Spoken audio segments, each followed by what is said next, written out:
Corruption à la CAF. Les responsables sont en train de fuir. Véron Massengo Omba n'a pas démissionné. Il a fui. La CAF ne doit pas accepter sa démission.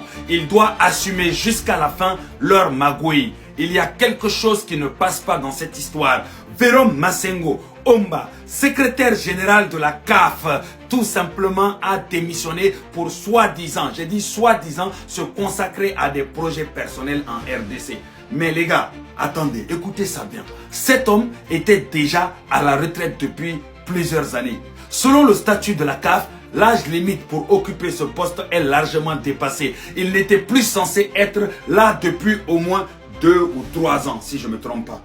Pourtant, il est resté à ce poste grâce à des prolongations successives décidées par la présidence depuis 2 ans. Il n'était plus censé être à ce poste-là. Pourquoi n'est-il pas parti depuis tout ce temps-là? C'est maintenant qu'il décide, après avoir fait des magouilles pour voler le titre du Sénégal. Maintenant que ça chauffe, scandale du titre volé au Sénégal, opacité du jury d'appel, accusation d'ingérence, conflit d'intérêts, il annonce soudainement qu'il part en toute tranquillité pour se consacrer à autre chose.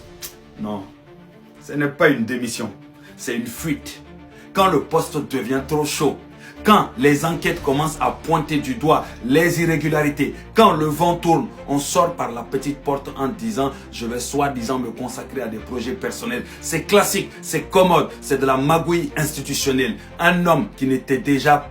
En fait, un homme qui était même pas censé être là, qui était même pas censé être à ce poste depuis longtemps, et il reste grâce à des arrangements et qui part au moment précis où les scandales éclatent. Cela sent pas la démission honorable, cela sent la volonté de s'éloigner avant que tout lui retombe dessus. Le Sénégal continue à se battre aux tasses. Nous gardons le trophée et notre combat continue. Et exigeons la vérité. La CAF ne peut pas continuer à fonctionner avec des personnes qui occupent des postes qu'ils n'étaient pas censés occuper depuis des années, puis qui disparaissent quand la lumière est braquée sur eux. C'est le moment de la transparence, pas celui des sorties de secours. Si le peuple congolais laisse cette personne diriger leur football, le football congolais sera entaché, sera sali à jamais de corruption.